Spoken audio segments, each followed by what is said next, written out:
Cordiais saudações, eu sou o Padre Policarpo e bem-vindos ao meu canal. Hoje eu vou fornecer 6 argumentos contra o Sola Escritura.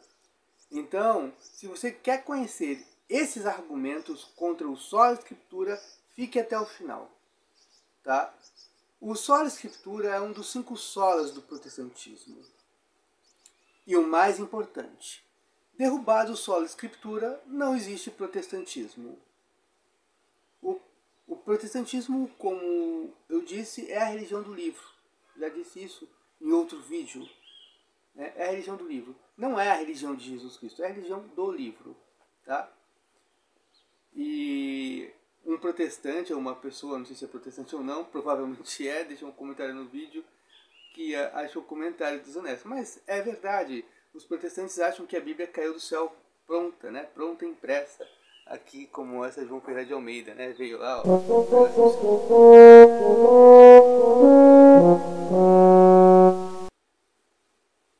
É o que eles acham, né? Eles acham que os apóstolos carregavam Bíblias, né? Para o culto, né? E ficavam lá discutindo, debatendo a Bíblia. Olha, onde está isso?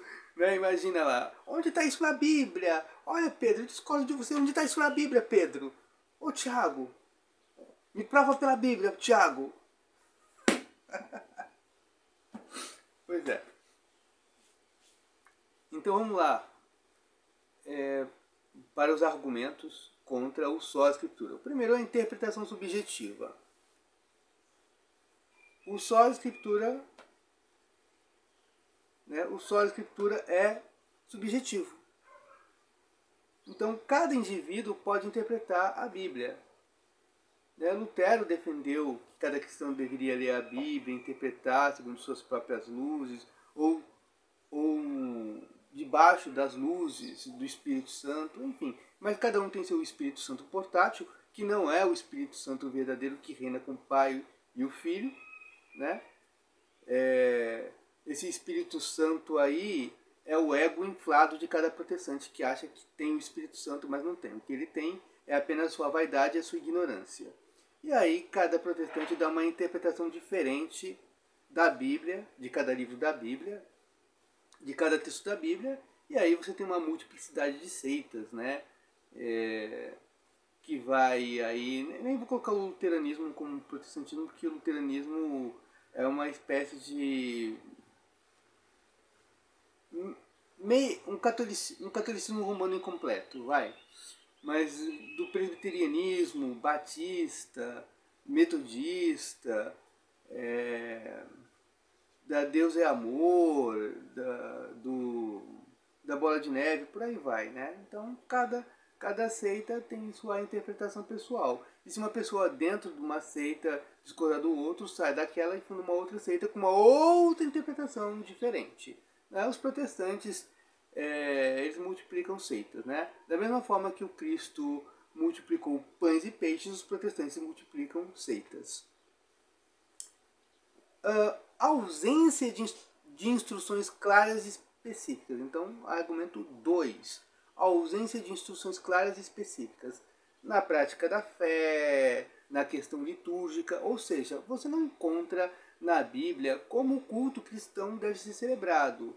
Quantas horas deve durar o culto? Que tipo de música deve se tocar dentro do culto? Quais são as orações que devem ser feitas durante o culto? Como deve ser a pregação? Não existe uma fórmula dizendo como deve ser o culto, quantas horas deve ter o culto, como deve ser o pregador, quem deve pregar, por que deve pregar e o que deve pregar. Não tem os tipos de músicas. Não se diz se o culto deve ser de dia ou de noite. E não tem explicitamente falando de forma clara que dia que é o dia da adoração. Também não tem instruções como o cristão deve ver na sua casa, se deve rezar em casa, se não, se deve ler a Bíblia em casa, se não. Não tem regras claras e específicas sobre isso. Também pelo fato da Bíblia ter sido escrita, pelo menos o Novo Testamento terminou de ser escrito no ano 100, por volta do ano 100, não tem também regras sobre problemas morais que surgiram posteriormente. Por exemplo, o cristão deve doar sangue ou não? Você nunca vai encontrar isso na Bíblia, porque a Bíblia terminou de ser escrita há 2000 anos. O cristão deve fazer transplante de órgãos ou não? Receber transplante de órgãos ou não? Deve doar seus órgãos caso tenha morte cerebral? Sim ou não? São questões que a Bíblia não pontua. Fogem do escrutínio das Escrituras, porque são problemas que essas regras não se encontram nas Escrituras, porque ela foi escrita há muito tempo. Então, muita coisa não tem regras claras específicas. Então, ou seja, a Bíblia não pode ser considerada a autoridade suprema. Nem os protestantes conseguem isso. Então, quando um protestante tem um culto, porque o culto luterano é diferente do culto presbiteriano. O culto presbiteriano é diferente do culto batista. O culto batista é diferente do culto pentecostal, da Congregação Cristã no Brasil. O culto da Congregação Cristã no Brasil é diferente do culto da Assembleia de Deus. E o culto da Assembleia de Deus é diferente do culto da Universal. Todas essas seitas que eu citei são protestantes. E todas elas têm cultos diferentes. Ué, a Bíblia não é a única regra de fé? Então, se ela é a única regra de fé e todas essas seitas elas se baseiam na Bíblia, por que elas não têm o mesmo culto? Por que o culto não é uniforme? Não está lá como deve ser o culto? Não está lá na Bíblia? Não está lá nas cartas de Paulo como deve ser o culto cristão? Não entendi. Bom, vamos para o argumento 3. Formação do cânon. Tanto o cânon do Velho Testamento quanto do Novo não se encontra dentro da Bíblia. Não se encontra dentro da Bíblia. Na Bíblia não existe uma página falando do cânon do Velho Testamento e muito menos do Novo. O cânon do Velho Testamento, se tem a Septuaginta, que foi 70, que foi a formação, a tradução dos livros hebraicos. A Septuaginta é o cânon grego das Escrituras, mas os judeus de fala hebraica, no século II depois de Cristo, fizeram um cânon do Velho Testamento, né? O que devia estar e o que não devia estar dentro da Bíblia judaica. Então, a Bíblia judaica ou a Bíblia do Velho Testamento depende da autoridade externa, ou seja, a Bíblia não tem autoridade para dizer quais livros são inspirados e quais não são. O mesmo vale para o Novo Testamento. O Novo Testamento, o cânon do Novo Testamento, dos 27 livros que os protestantes têm na sua Bíblia, depende da autoridade externa, depende da Igreja Católica Ortodoxa.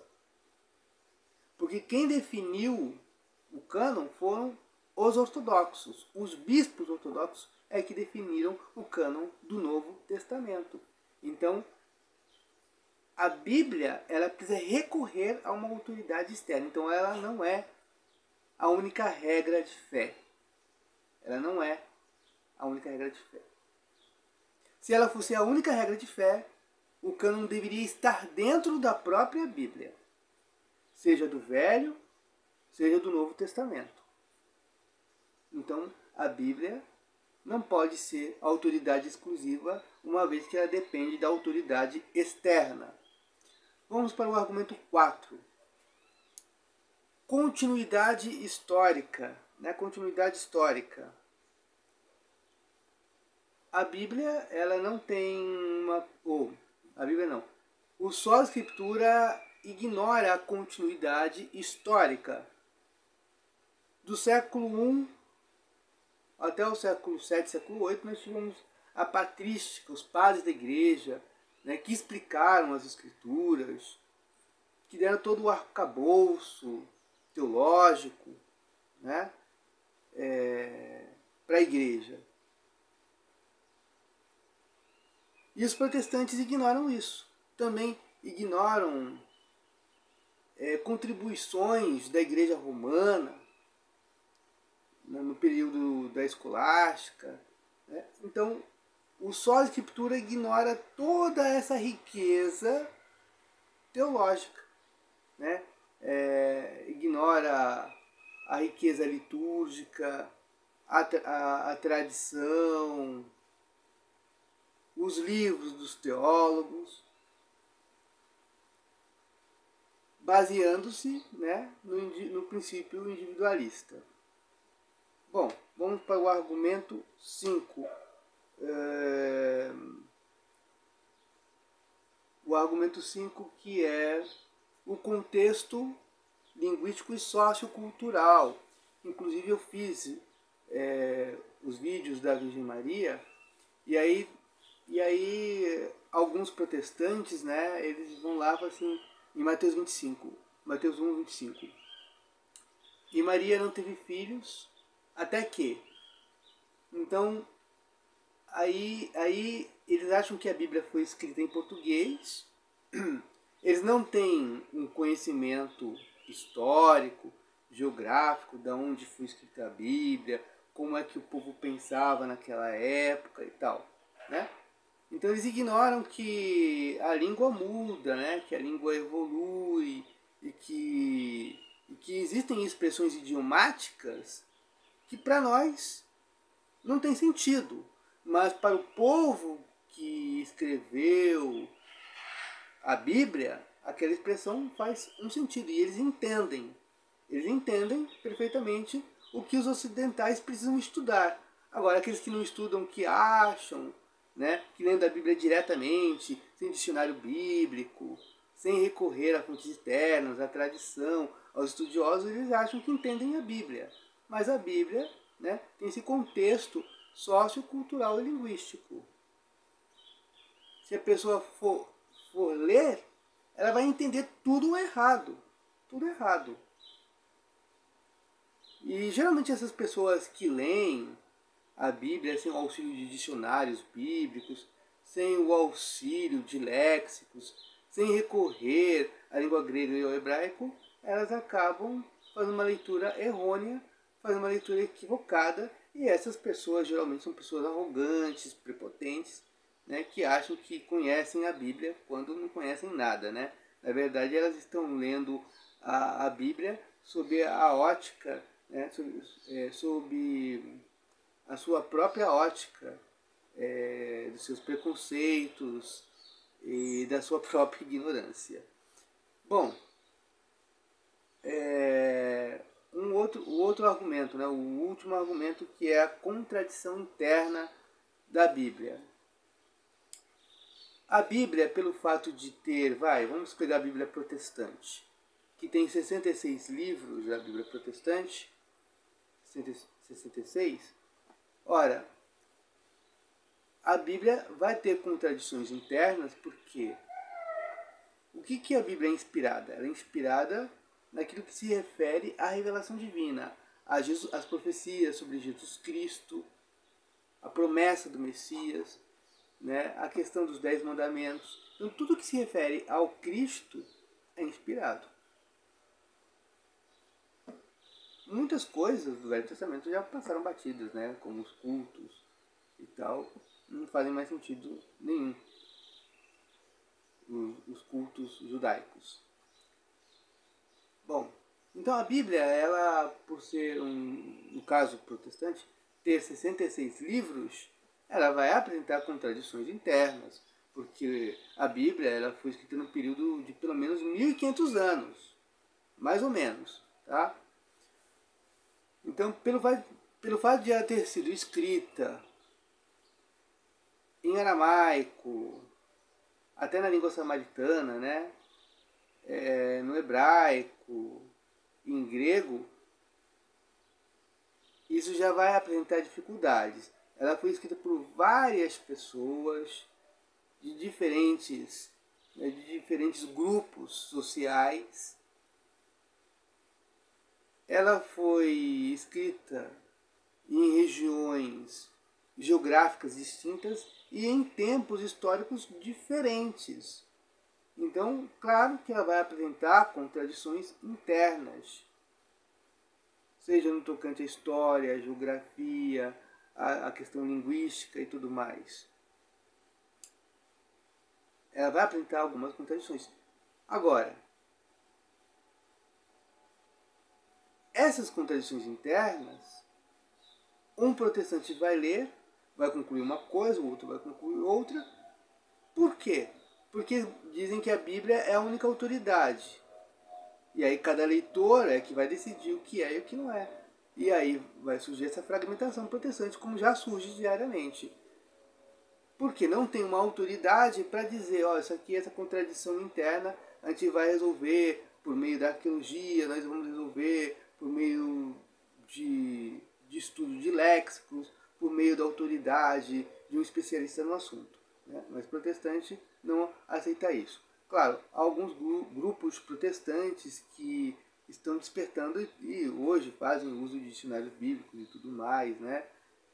De léxicos, até da arqueologia.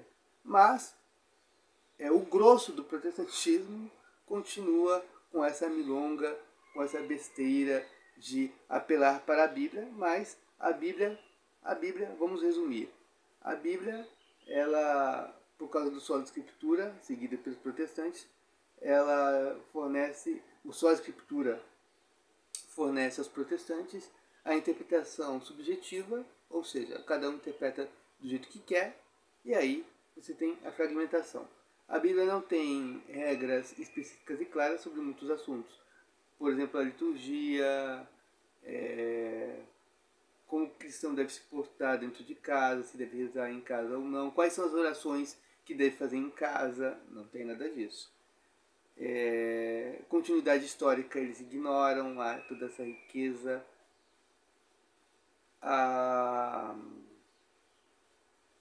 O contexto sociocultural eles também ignoram, e aí eles fazem leitura equivocada.